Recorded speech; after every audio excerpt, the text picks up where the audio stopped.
Hello दोस्तों, गौरव जी इसमें आपका स्वागत है। ये मेरा इकोनॉमिक्स का दूसरा चैप्टर है और इससे पहले वाला जो चैप्टर था उसमें हम बात किए थे कि इंडियन इकोनॉमी क्या होता है और आर्थिक समृद्धि क्या होता है और उसके विभिन्न पहलुओं के बारे में हम चर्चा किए थे। आज हम देखेंगे कि आर्थिक समृद्धि और राष्ट्रीय आय इन दोनों के मापने के कुछ तरीके होंगे और इसी तरीकों को आज हम पढ़ेंगे, जैसे जीडीपी, जीएनपी और भी बहुत सारे ऐसे मापक हैं जो आर्थिक समृद्धि और राष्ट्रीय आय का मापन करते हैं। तो आर्थिक समृद्धि का अर्थ होता है कि किसी टाइम ड्यूरेशन के बीच वस्तुओं और सेवाओं के उत्पादन में जो परिवर्तन होता है उसी को हम आर्थिक समृद्धि के अंतर्गत देखते हैं। और राष्ट्रीय आय में हम देखते हैं कि एक वित्तीय वर्ष में एक देश के भीतर वस्तुओं और सेवाओं के जो मौद्रिक मूल्य होता है उसी मौद्रिक मूल्य को हम राष्ट्रीय आय कहते हैं। तो आर्थिक समृद्धि के अंतर्गत हम देखेंगे कि कभी हमारा इकोनॉमी डाउन में जाएगा तो कभी पीक में जाएगा। जैसे मान लीजिए ये कोई अर्थव्यवस्था है और इस अर्थव्यवस्था में यहाँ से प्रारंभ होकर के एक पीक का पॉइंट आएगा, फिर धीरे धीरे डाउनफॉल होगा, फिर पीक होगा, फिर डाउनफॉल होगा। ये करके एक साइकिल बनता है और यही साइकिल अंततः एक चक्र का निर्माण करता है जिसमें पीक पॉइंट भी होता है, डाउनफॉल भी होता है, पीक डाउनफॉल का एक चक्र बना रहता है और ये एक अर्थव्यवस्था के स्वरूप का निर्धारण करता है। तो इस अर्थव्यवस्था के स्वरूप में हम देखेंगे कि जब डाउनफॉल होगा तो इसमें बहुत सारी अवस्थाएं होंगी, जैसे सुस्ती की अवस्था आएगी और कम होगी तो मंदी की अवस्था आएगी, थोड़ी और कम होगी तो महामंदी होगी और बहुत ज़्यादा कम होगी तो अवमंदन की अवस्था आएगी। तो इसमें हम स्लो डाउन, रिसेशन, डिप्रेशन और डिमोलिशन को पढ़ेंगे, अर्थात सुस्ती, मंदी, महामंदी और अवमंदन की अवस्था। तो सुस्ती का अर्थ क्या होता है? सुस्ती का अर्थ होता है जब किसी अर्थव्यवस्था में धीरे धीरे नकारात्मक परिवर्तन होता है तो हम उसे सुस्ती की अवस्था कहते हैं, यानी कि अर्थव्यवस्था की वृद्धि रुक गई है। लेकिन जब मंदी की बात करते हैं तो आर्थिक सुस्ती का नकारात्मक स्वरूप, यानी मान लीजिए यहाँ से यहाँ तक आर्थिक सुस्ती था और धीरे धीरे और इसका नकारात्मक स्वरूप होने लगा तो एक मंदी की अवस्था आ जाएगी। इसमें क्या होगा? रोजगार धीरे धीरे खत्म होने लगेंगे। उसके बाद जो प्रोडक्शन हो रहा है उस प्रोडक्शन के लिए खरीदने के लिए लोग नहीं बचेंगे, लोगों के पास पैसे नहीं बचेंगे। तो अब ये जब आर्थिक मंदी जो है, जब ये मंदी में और गति आती है, जब मंदी में और अधिकता, गिरावट, नौकरियां और जाने लगती हैं तो महामंदी की अवस्था आती है। तो महामंदी का हमारे पास एक बहुत ही उत्तम उदाहरण है और वो है 1929 और 30 का मंदी। ये मंदी अमेरिका से प्रारंभ हुआ था।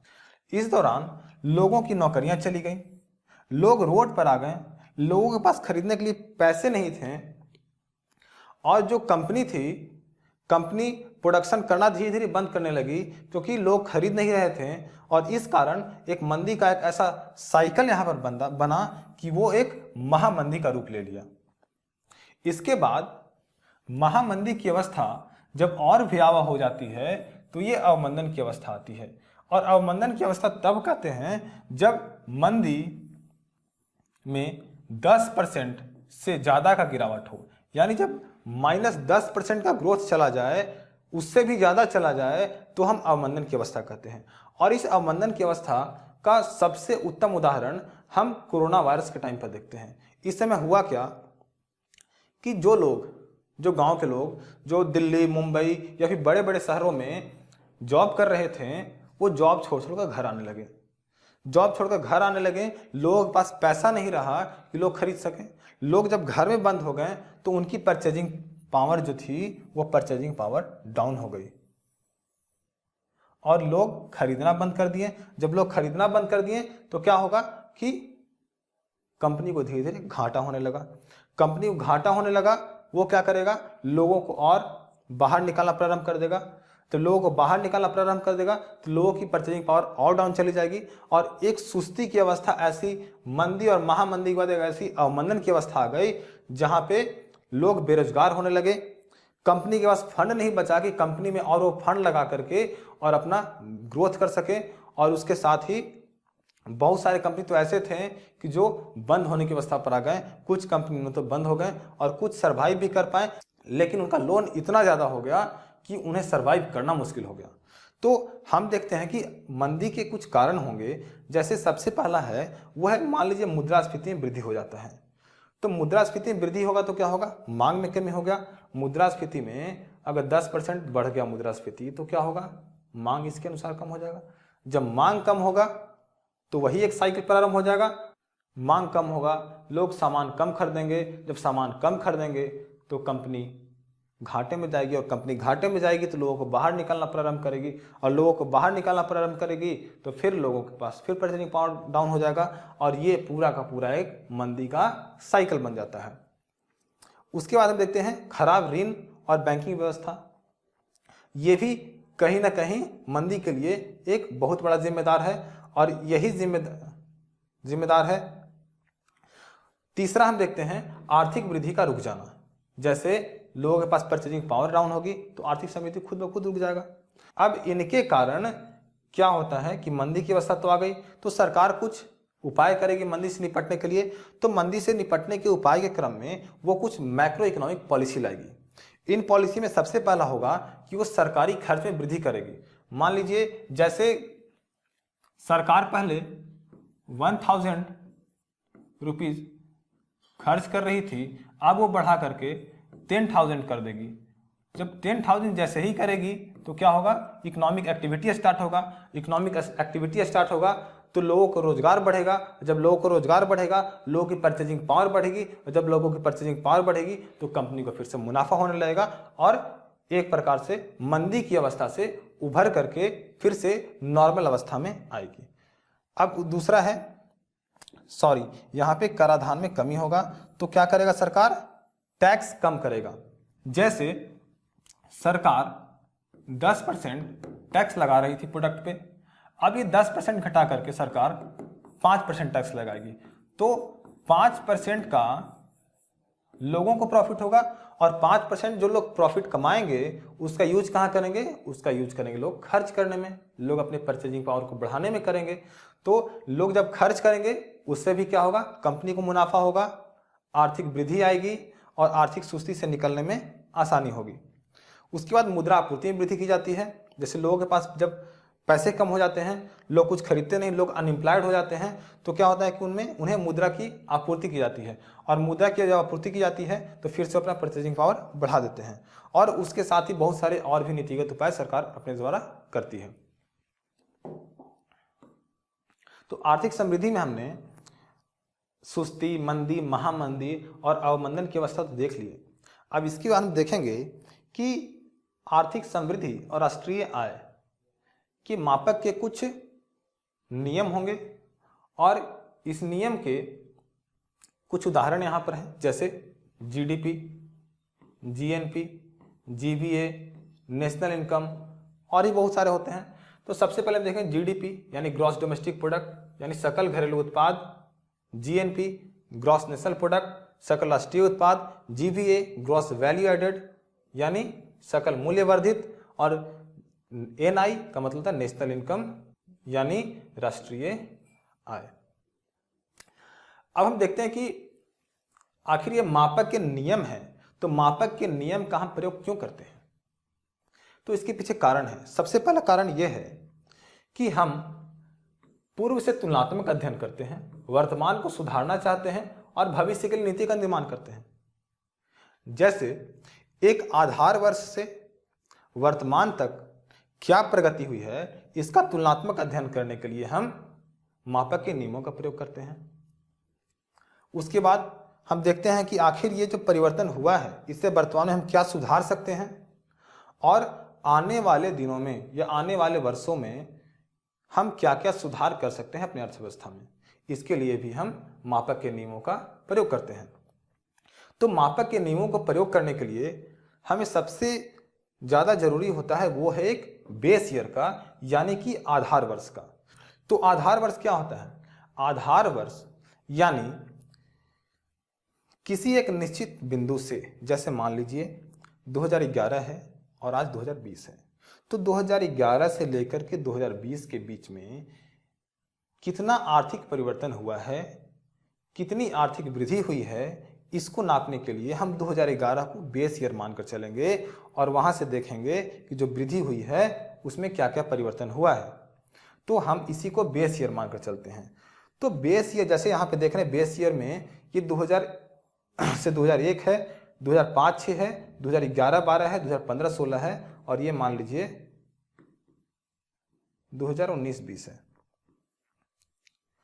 तो बेस ईयर चुनने के लिए सबसे पहले हम क्या करते हैं कि देखते हैं कि किस साल में सबसे कम फ्लैक्चुएशन हुआ है, किस साल में मुद्रास्फीति सामान्य से ज़्यादा नहीं हुई है और कौन से साल में महामारी जैसी घटनाएं नहीं हुई है, और उस साल को हम बेस ईयर मानते हैं और देखते हैं ये जो एक स्टेबल ईयर था, यानी ये जो एक सामान्य ईयर था, उससे लेकर के और आज जो 19-20 का जो पीरियड है इसके बीच में कितना परिवर्तन हुआ है। तो इसमें देखते हैं कि उतार चढ़ाव सबसे कम होना चाहिए।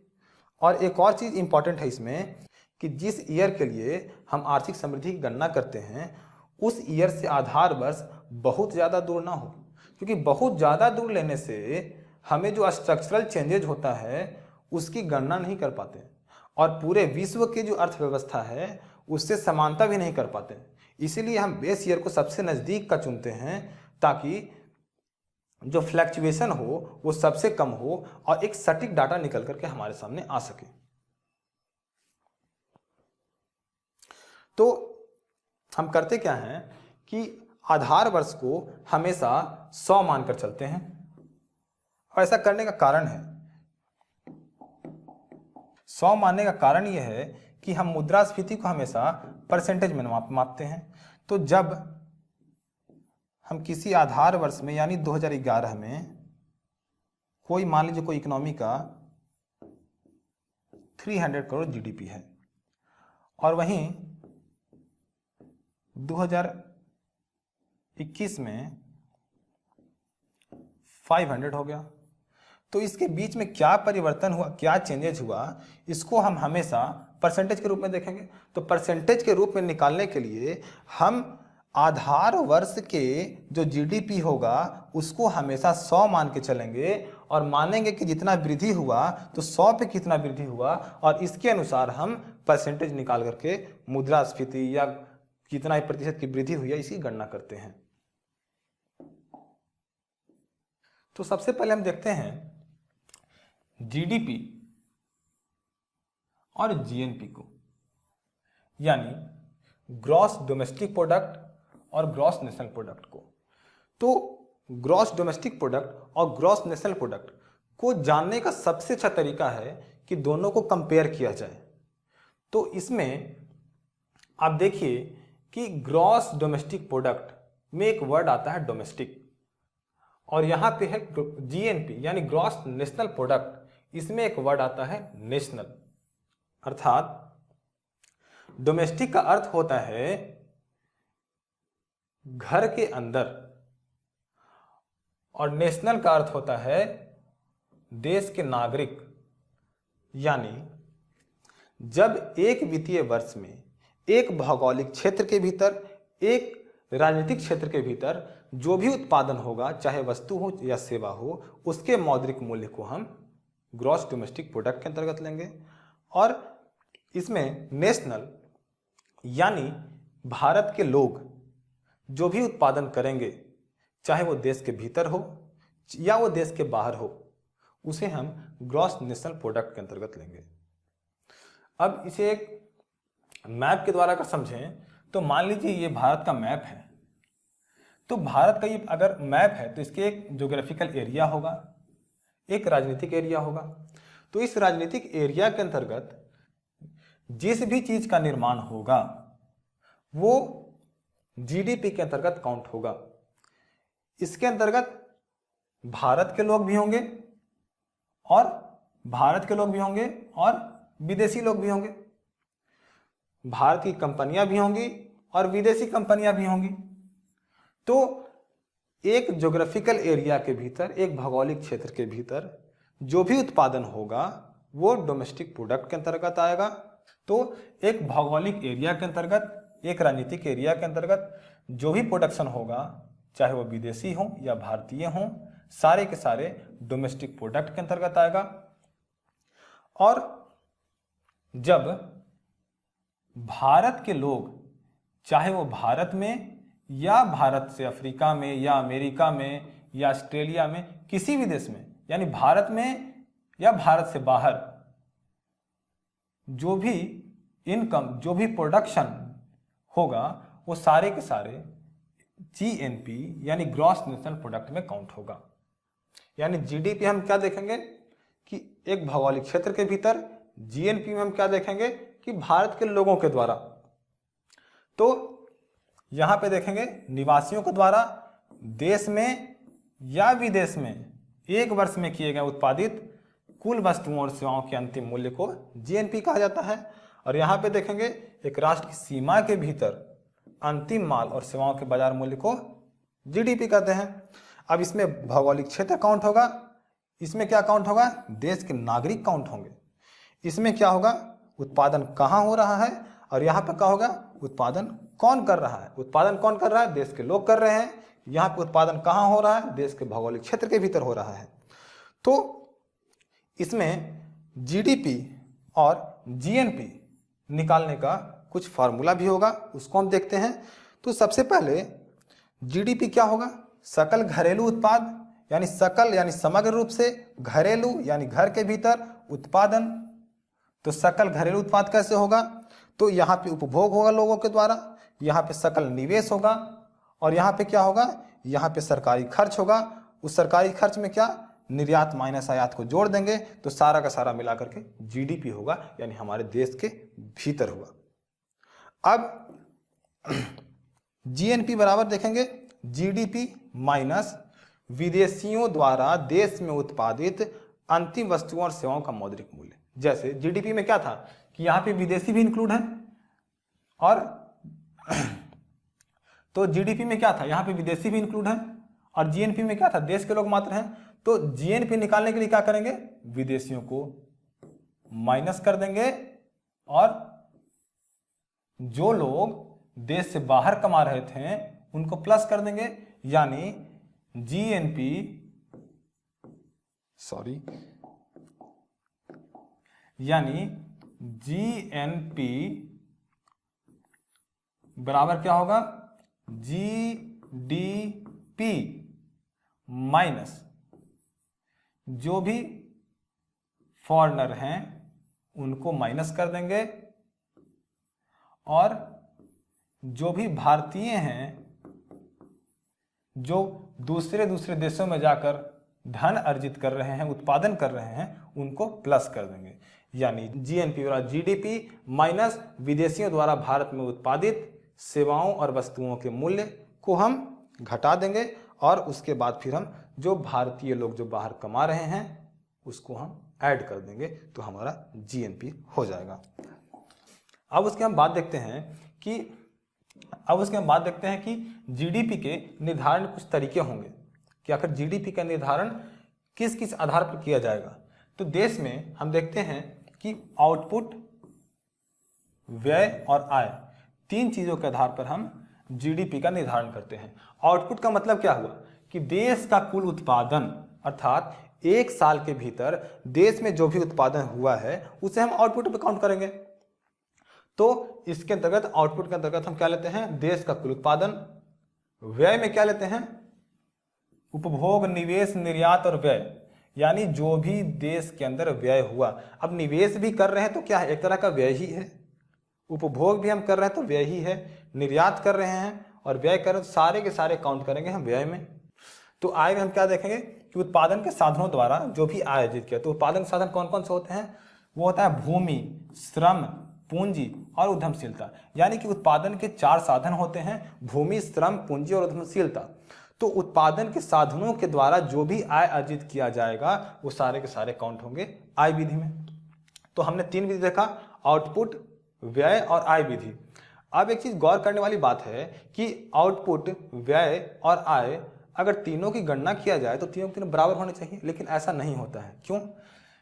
जैसे मान लीजिए कि देश में उत्पादन हुआ 50 वस्तुओं का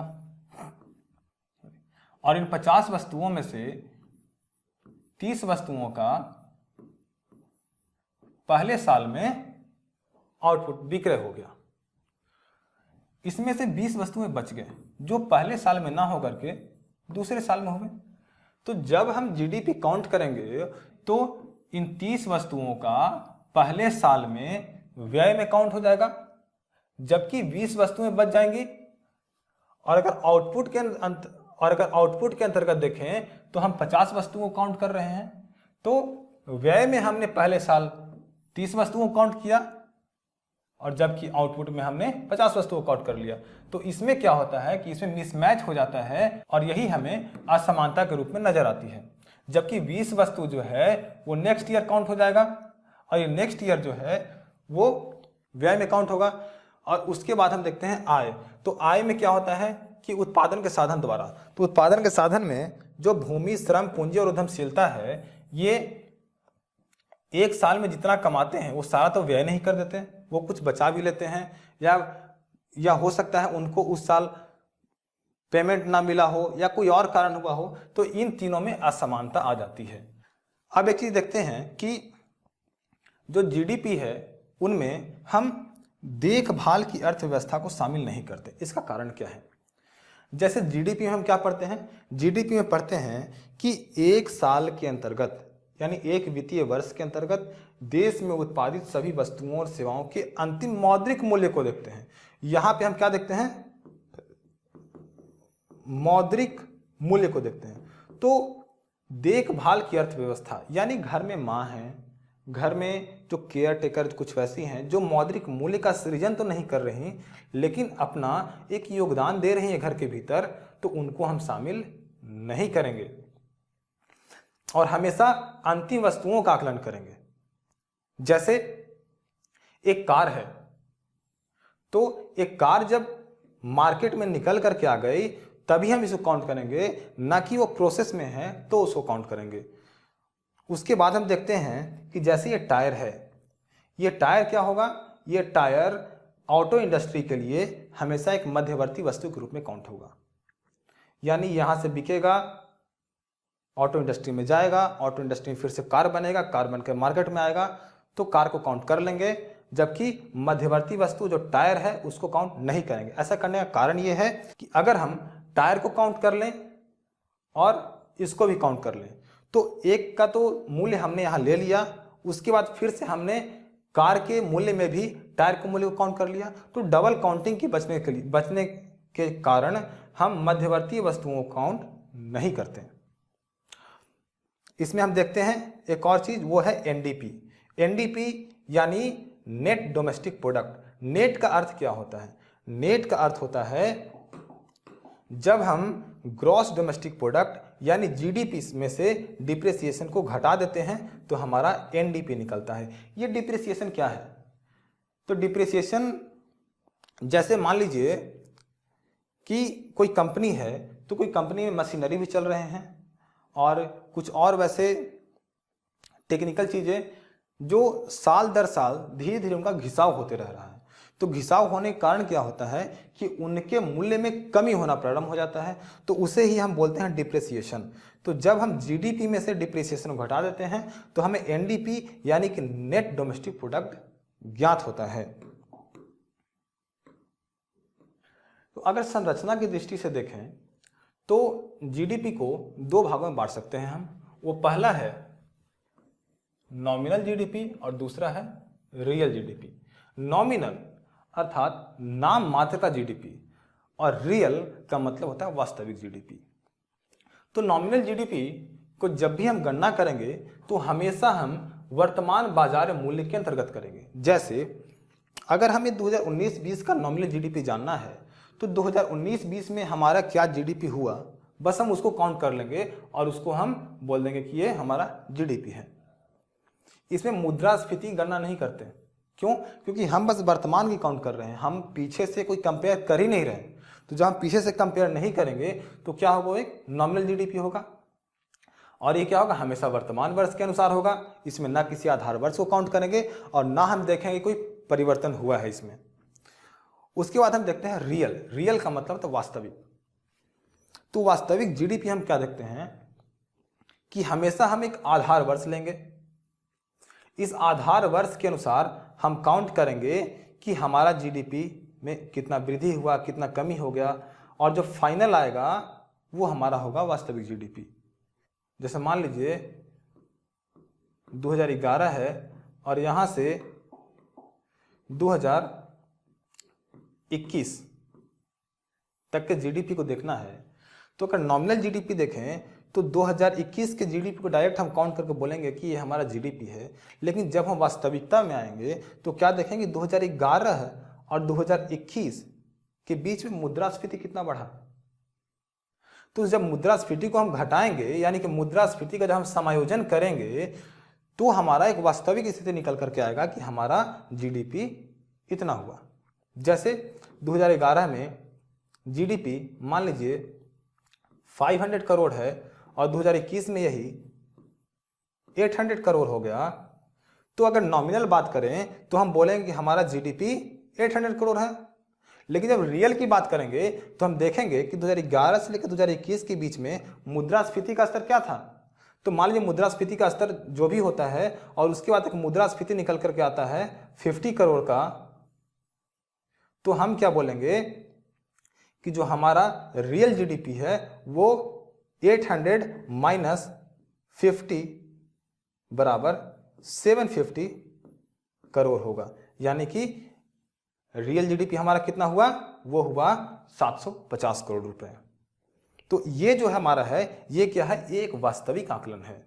ये हमारा क्या था, ये वास्तविक आकलन नहीं था, ये हमारा बस नॉमिनल था, मात्र नाम मात्र का आकलन था।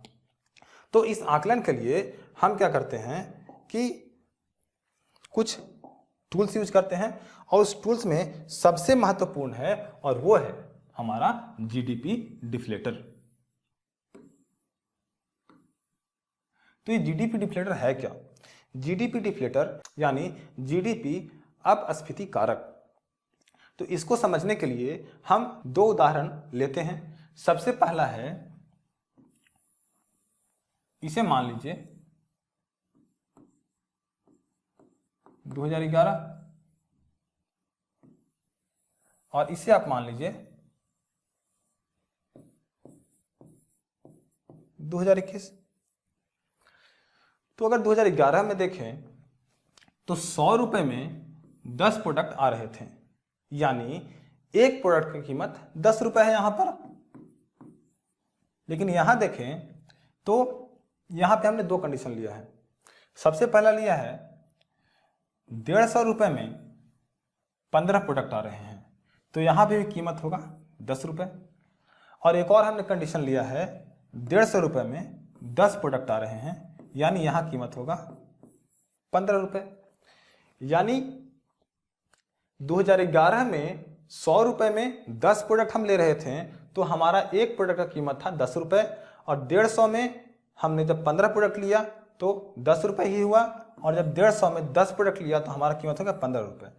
यानी जब हम पहले कंडीशन में देखें तो हमारा इन्फ्लेशन 0 है, लेकिन वहीं जब हम दूसरे कंडीशन में आते हैं जब हमें 10 प्रोडक्ट ही प्राप्त हो रहे हैं तो इन्फ्लेशन हमारा 50% आ जाता है, क्योंकि एक प्रोडक्ट पर 5 रुपए अधिक चुकाने पड़ते हैं। तो इसी को हम बोलते हैं कि जीडीपी में कितना डिफ्लेट हुआ, यानी कितना परिवर्तन हुआ। तो इसी जीडीपी डिफ्लेटर को नापने के लिए हम एक फार्मूला यूज करते हैं, वो है nominal GDP by real GDP into 100। अर्थात नॉमिनल जीडीपी को ऊपर लेंगे, रियल जीडीपी को नीचे लेंगे, और जब हम उसे 100 से गुणा करेंगे तो ये हमारा एक जीडीपी डिफ्लेटर निकल करके आएगा।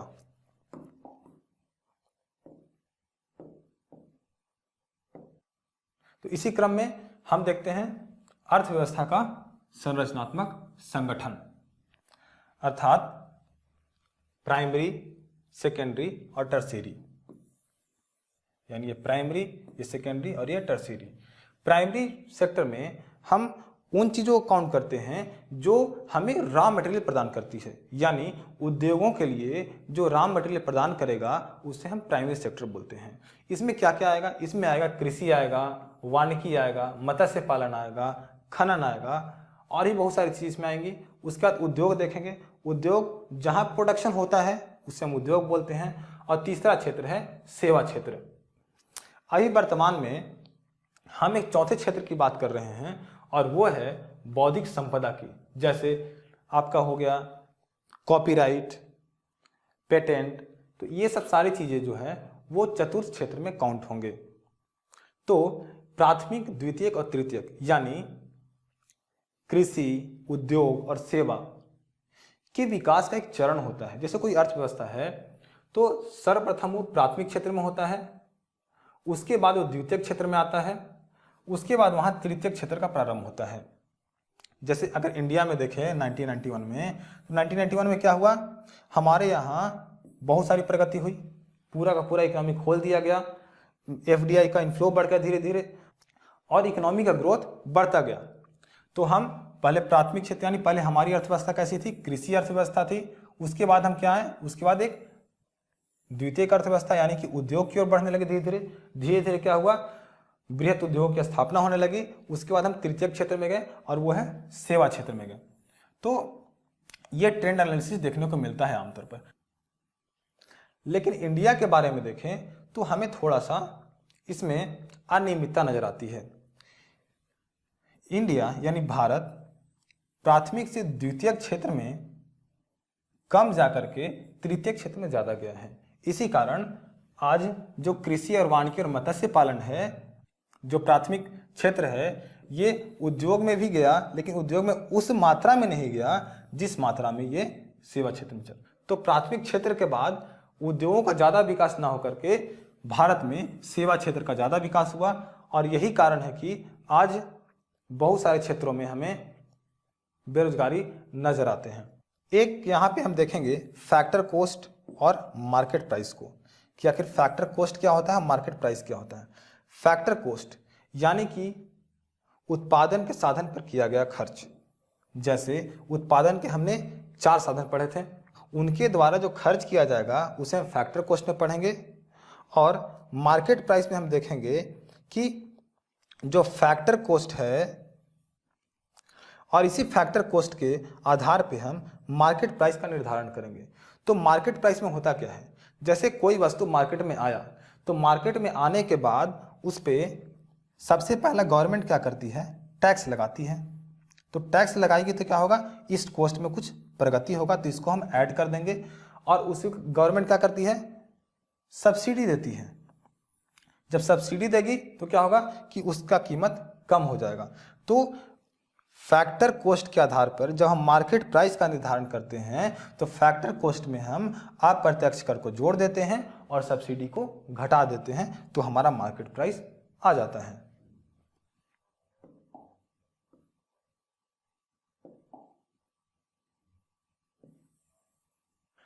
हमने आर्थिक समृद्धि को देखा, उसके मापक को देखा। अब हम देखते हैं नेशनल इनकम। नेशनल इनकम यानी कि राष्ट्रीय आय।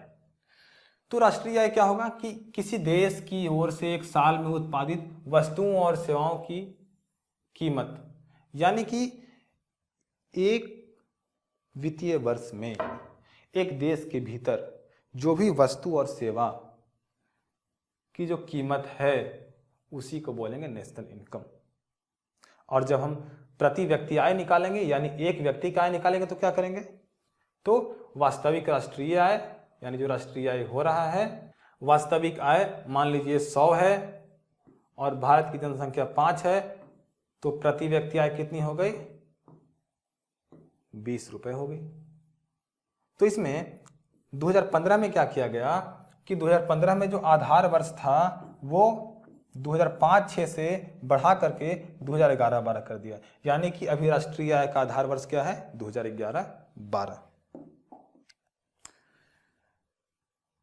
अब हम राष्ट्रीय आय से संबंधित कुछ इंपॉर्टेंट पॉइंट को देखते हैं। तो सबसे पहले देखते हैं कि ministry of statistics and programme implementation जो है MOSPI जो है, ये 2011-12 से बेस ईयर बढ़ा करके 2017-18 करना चाहती है।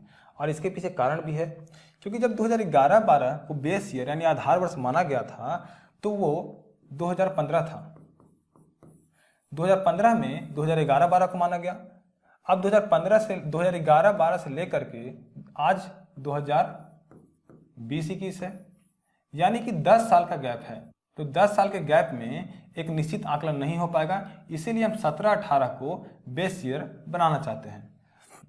वर्तमान समय में भारत की जीडीपी जो है 2.94 लाख करोड़ यानी कि 2.9 ट्रिलियन डॉलर है, जो विश्व के 5वें स्थान पर आती है। अगर आपसे क्वेश्चन पूछा जाए कि भारत की अर्थव्यवस्था विश्व में कितने स्थान पर है, तो 5वें स्थान पर है। और भारत की अर्थव्यवस्था लगभग कितनी है, तो 2.9 ट्रिलियन डॉलर है।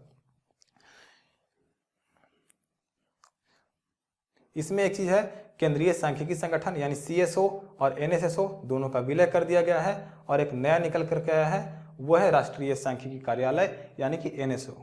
पहले NSSO का कार्य क्या था, जैसे जनसंख्या से संबंधित जितने आकलन होते थे उनका आकलन करता था कौन, NSSO। और CSO का कार्य था राष्ट्रीय आय या जो भी आकलन होता था वो CSO करती थी। तो NSO का निर्माण करके CSO और NSSO का विलय कर दिएगा आपस में, ताकि दोनों का कार्य में सुगमता हो सके और पारदर्शिता बनी रहे। इसमें सबसे इंपॉर्टेंट हम देखते हैं GVA को, कि GVA क्या होता है। तो GVA को बोलते हैं ग्रॉस वैल्यू एडेड यानी सकल मूल्य वर्धन। तो किसी देश की अर्थव्यवस्था में सभी क्षेत्र, चाहे प्राथमिक हो, द्वितीयक हो, तृतीयक हो, तो उनका जो सेवा होगा और वस्तु होगा, उनके जो अंतिम उत्पादन होगा, उसके उत्पादन के मौद्रिक मूल्य को क्या बोलेंगे, GVA बोलेंगे। तो GVA बराबर क्या हो जाएगा, GDP प्लस सब्सिडी माइनस उत्पादों पर कर। जैसे GDP क्या करता है कि GDP हमेशा मार्केट प्राइस पे काउंट होता है, जबकि GVA क्या होता है, ये GVA हमेशा ये फैक्टर कॉस्ट पे काउंट होता है। तो GVA निकालने के लिए GDP में हम सब्सिडी को जोड़ देंगे। ऐसा क्यों करेंगे, क्योंकि मार्केट प्राइस में हम क्या करते थे कि सब्सिडी को घटाते थे, तो यहां पे हम सब्सिडी को जोड़ देंगे और उत्पादों पर जो टैक्स था, टैक्स को हम जोड़ते थे वहां पर, तो यहां पे हम क्या करेंगे, टैक्स को घटा देंगे। तो GVA बराबर GDP प्लस सब्सिडी माइनस उत्पादों पर कर। इसमें हम कुछ करंट अफेयर्स को देखें तो आर्थिक सर्वे के अनुसार देखें तो सबसे पहले हम देखते हैं कि GDP में ग्रोथ की क्या संभावना है। तो GDP में ग्रोथ की बात करें तो 2019-20 में GDP का ग्रोथ 4.2% था। 2020-21 में -7.7 और 2021-22 में 11% रहने की संभावना है। तो अगर आपको एग्जाम में क्वेश्चन आ जाए कि 2021-22 में क्या संभावना है आर्थिक सर्वेक्षण के अनुसार, तो है 11%। और फिजिकल डिफिसिट की बात करें तो फिजिकल डिफिसिट 2019-20 में 4.6 और 2020-21 में 3.5 रहने की संभावना है। सबसे इंपॉर्टेंट देखिए CPI और WPI में, तो CPI जो है उसमें वृद्धि दर्ज की गई है और WPI हमेशा धीरे धीरे कम होता गया है। अगर WPI की बात करें तो 2018 के बाद इसमें धीरे धीरे कमी प्रदर्शित की गई और CPI जो है वो 2018 के बाद धीरे धीरे बढ़ता गया। तो वर्तमान में CPI कितना है, 6.6% और वर्तमान में WPI कितना है, -0.1%। और ये आपका रहा CPI 6.6%, यानी कि WPI घटा है और CPI बढ़ा है। WPI आपका निगेटिव में है, CPI आपको 6.6 है। उसका हम करंट अकाउंट बैलेंस की बात करते हैं तो करंट अकाउंट बैलेंस आपका कितना है, वो है 3.1%। फॉरेन एक्सचेंज, अभी तक का सबसे ज्यादा फॉरेन एक्सचेंज हमारे पास वो है 586.1 US बिलियन डॉलर। तो हम एक ट्रेंड देखें 2017-18 से 2018 और इसमें थोड़ा सा घटा था, उसके बाद बढ़ते बढ़ते और आज हमारे पास है 586.1 US बिलियन डॉलर।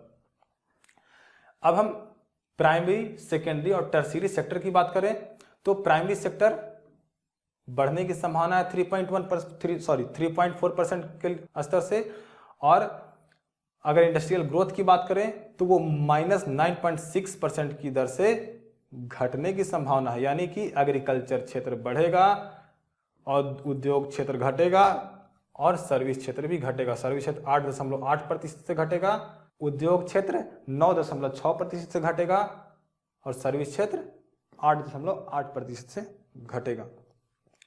तो आज की क्लास में बस इतना ही था, और मैं नेक्स्ट क्लास में इसके आगे के जो भी मापक हैं उसकी चर्चा हम करेंगे, और इसी प्रकार धीरे धीरे हम पूरे इकोनॉमिक्स का अध्ययन करेंगे, और आपके एग्जाम आने तक इकोनॉमिक्स से संबंधित सारे फैक्ट्स, सारे कॉन्सेप्ट क्लियर हो जाएंगे। Thank you.